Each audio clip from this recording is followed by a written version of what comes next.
So apparently the artist in charge of the opening ceremonies for the Paris 2024 Olympics thought it would be a great idea to mock Christians as the opening tableau for this significant event. And at this point, they're saying that this was unintentional, that he didn't mean to mock any particular religion and he didn't mean to offend anybody, but I'm calling bullcrap on that, and I'm going to tell you exactly why.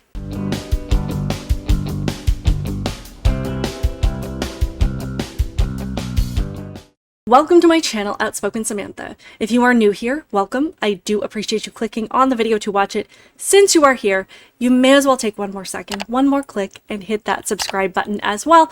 And to those of you that are returning, welcome back. I truly do appreciate your continued support on my channel, and I hope that you are subscribed as well. So I don't know about you guys, but I have always viewed the Olympics as this prestigious, revered, and respected event. It truly is meant for the best of the best in several different areas of athletic excellence. And I know there's a certain level of status that comes with being able to claim that you have achieved this goal of being good enough to compete against the best in the world. And rightfully so. If you have earned a spot on an Olympic team to be one of the handful of people amongst thousands of other athletes to do so, you have absolutely earned and you deserve the status that comes with it. There is no doubt that it is truly impressive, and the attention and the focus should be on you, period. You're the spotlight and nothing else. Everything else that happens in the Olympics should be done with the purpose of elevating the accomplishments of these elite athletes, their skill, their background, their talents, their country, their story, etc. Everything around them should serve as an accessory to the point of this event, which are the individuals who have worked tirelessly and endlessly to be there on the world stage and who have sacrificed everything to achieve this incredible goal. And this is why it is so incredibly sad when things happen that completely and totally take the focus off of the athletes.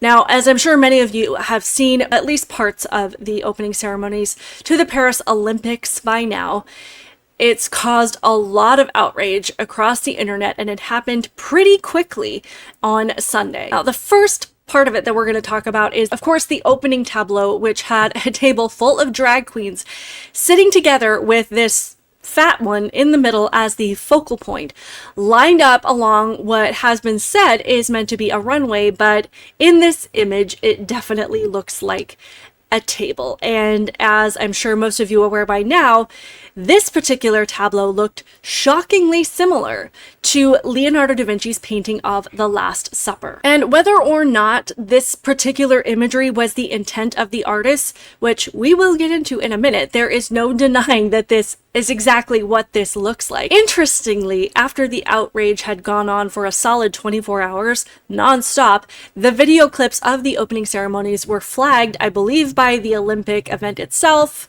in some way, and now they have weighted all of it down with copyright claims, or they've deleted the opening ceremonies, or at least aspects of it. So sharing any of the clips in any capacity is going to get my video demonetized. So that means I'm not gonna be able to share any of the clips. And also things like what happened to me the other day, which was to almost get my account on X locked because I shared one of the clips.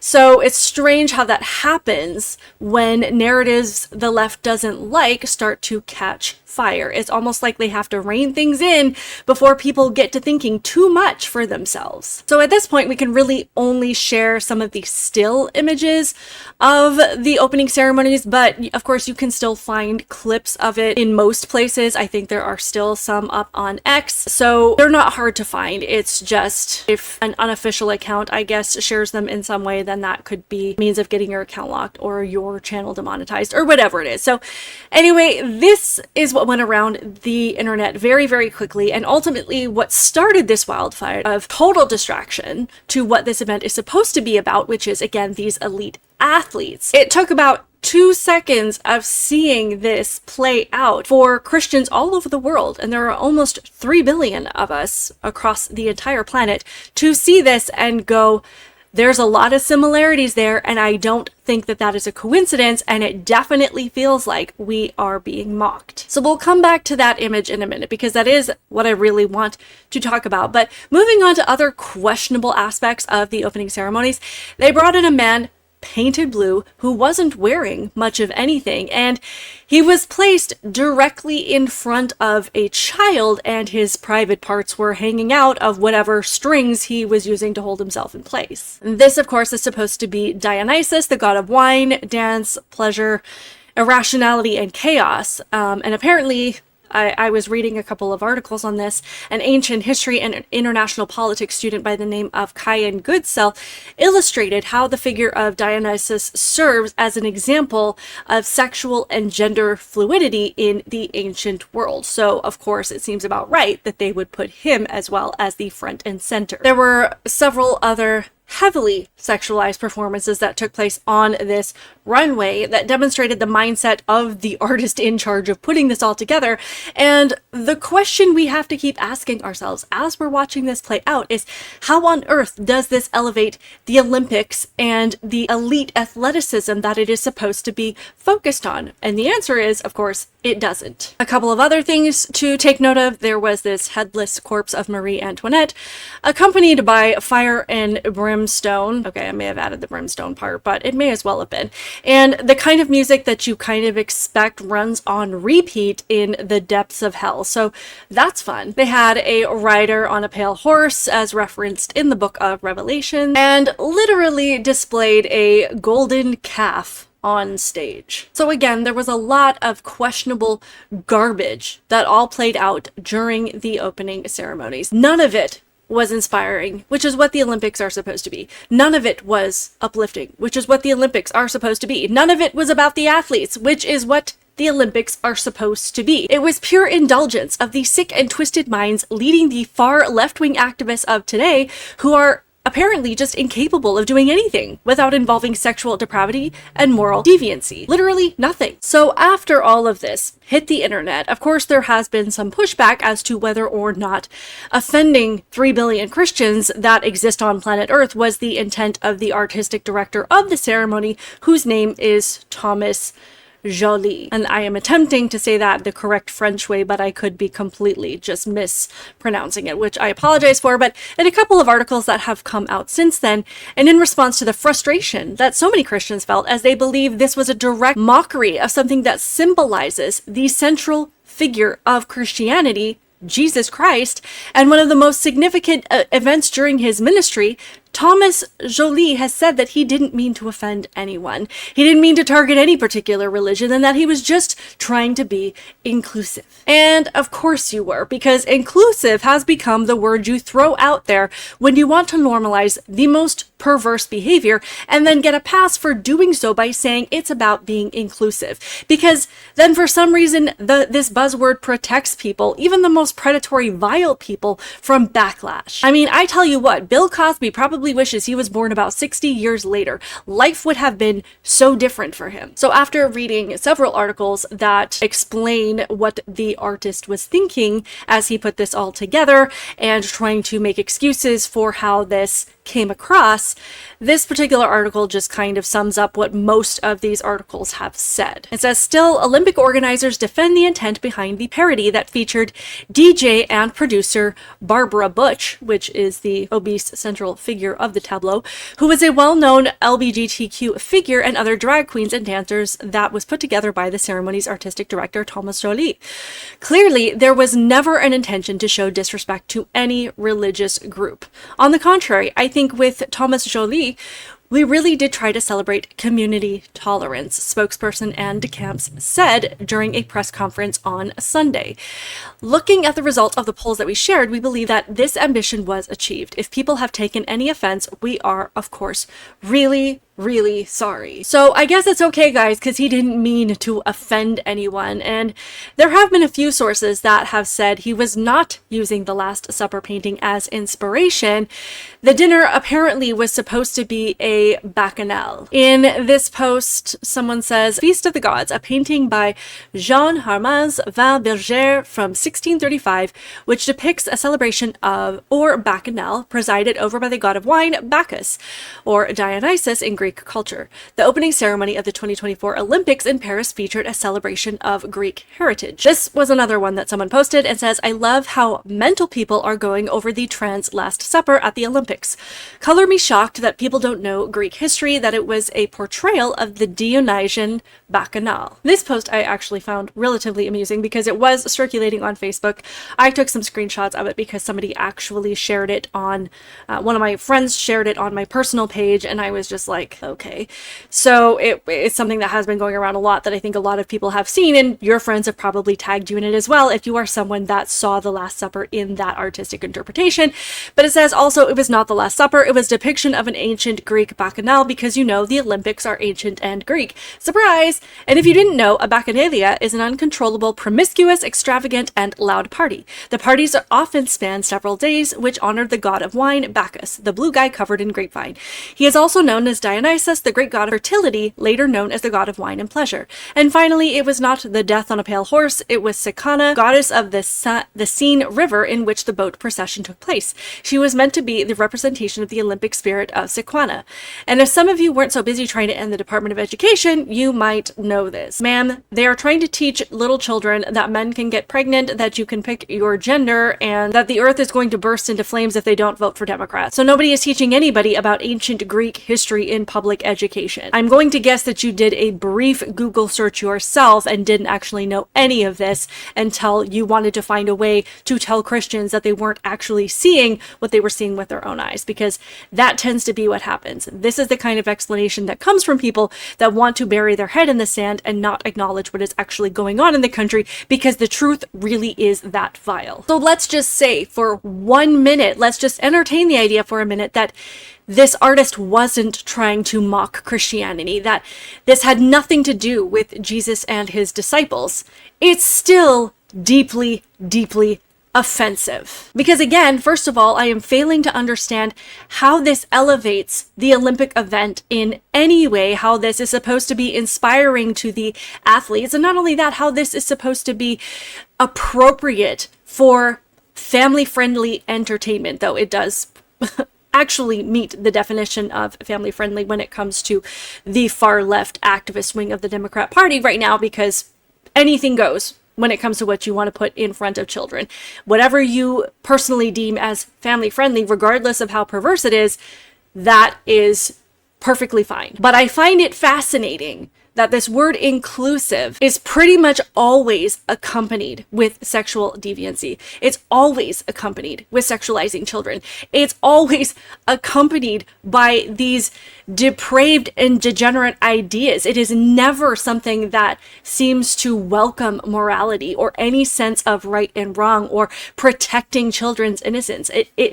Inclusive does not mean that. It literally always includes whatever moral degeneracy someone can invent in their brain, and if that is okay to that human being as a person, no matter how wrong it actually is, then we're not allowed to say anything about it because it's inclusive to put up with it. I mean, is it possible for you to put together an event or a ceremony or a freaking elementary school curriculum without involving sexualizing children, without involving sexualizing something? So even if this was not about the Last Supper, you don't have to be a Christian to be offended by this. This whole thing was vile, and it was deeply, deeply disturbing. And if you were a human being with a soul, all of this should be troubling to you. And if it doesn't bother you, then perhaps you need to look in the mirror and ask yourself how you got here. And just to examine who this artist is as a person, he's clearly an artist. I'm sure that he is very talented, and I'm sure that it is not an easy task to put something this big together, but he had unlimited resources at his fingertips, so it is mind-boggling to me that this is the direction that he chose to pour the millions of dollars that he was granted to put this together into this type of performance. Thomas Joly clearly does not just see himself as a man or as an artist. He has to, of course, be queer, and something that I have noticed when it comes to these queer identities with this new brand of LGBTQIA plus minus apostrophe sign every letter in the alphabet community is that everything that they put together or participate in has to be about them. He had to center this entire ceremony on being queer, because what goes hand in hand with branding yourself under the rainbow flag and trans identity group is a deep level of narcissism. Everything is about you, and whatever you want to put out there, regardless of how offensive or perverse it is, it has to be tolerated, and any question of what you are doing or what you stand for or support is considered discriminatory or being the opposite of inclusive. And it is really unfortunate that he had this massive opportunity to truly create something beautiful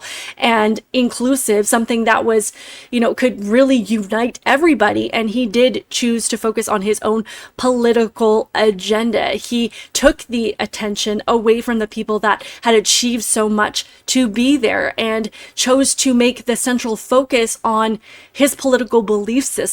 But just to go back to this idea that this was not his intention to make a mockery of this particular painting, first, I have about 3 different points I want to touch on that I think just makes that whole argument total crap. First of all, the person at the, sorry, I don't know why I pointed, because it's not like you can see what I'm pointing at when I do that. The central figure of this whole display goes by the name Barbara Butch, but I don't know, posted on their Instagram a screenshot of this and said, oh yes, the new gay testament. And posted on Instagram a screenshot of this display saying, oh yes, the new gay testament. Then just a couple hours later, she deleted it and replaced it with this post that says, "Will forever be proud and support this moment of art. Reference The Feast of the Gods by Jean Hermaz Van Bilger. I received a lot of messages about my faith, but I have questions about yours." So right there, I think there was an accidental slip up when they were trying to cover their tracks, because they realized that offending, again, almost 3 billion Christians on the planet, they were going to lose a lot of viewers that they need for this event, and they couldn't afford to do that. So it turns out that they actually do need Christians. Second of all, the reason that I find it to be absolute BS that this was not supposed to be any kind of representation of the Last Supper is Thomas Joly is not just any artist. Clearly, he has got to be accomplished. He's got to be elite. He's got to be well known in his field and his ability to be assigned this particular task. This is no small feat, and this is not just going to be handed to anybody. So as an artist, I mean, despite the fact that The Last Supper is probably one of the most well-known pieces of art on the entire planet, he's going to know more than anybody what this looks like. And there is no way that he looked at this during the rehearsals, the number of times that they went through this, and did not see that similarity.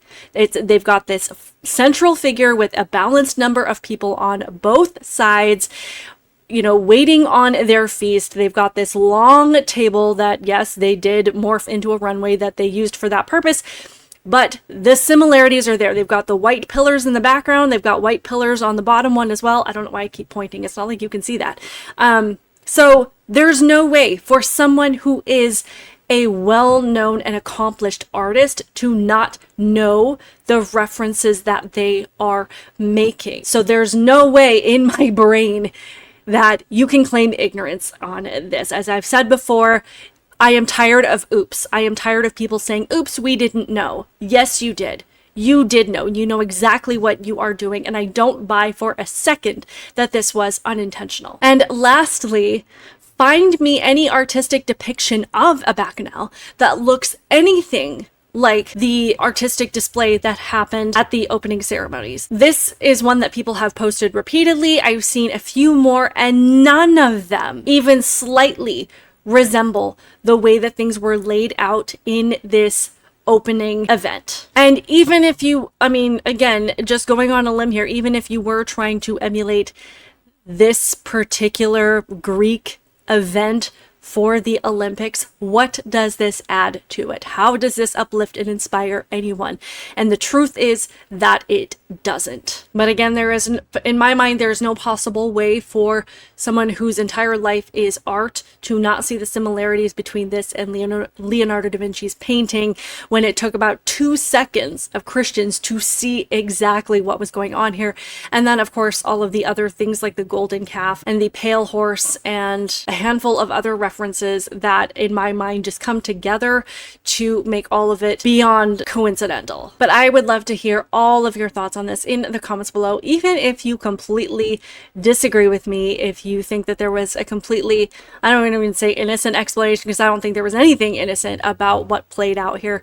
But even if you think it wasn't a reference to the Last Supper, that is perfectly fine. I am interested in hearing your take on it, even though I just completely disagree. I don't think that there is, like I said, I don't think there's any room for oops anymore, or I didn't know what I was doing. That just doesn't hold water, and I'm quite frankly tired of hearing that excuse, because I wholeheartedly believe that these people know exactly what they're doing, and they just don't like it when we point it out, and they don't like it when they have to face the consequences of the choices that they make, in realizing that the audience that they are pandering to make up a very small percentage of the population, and that they can't afford to alienate the other 99.999% of the planet, because most of us still hold a moral fundamental foundation that is pretty unifying regardless of what else is going on. So let me know your thoughts. Please be sure to hit that like button. Make sure that you are subscribed.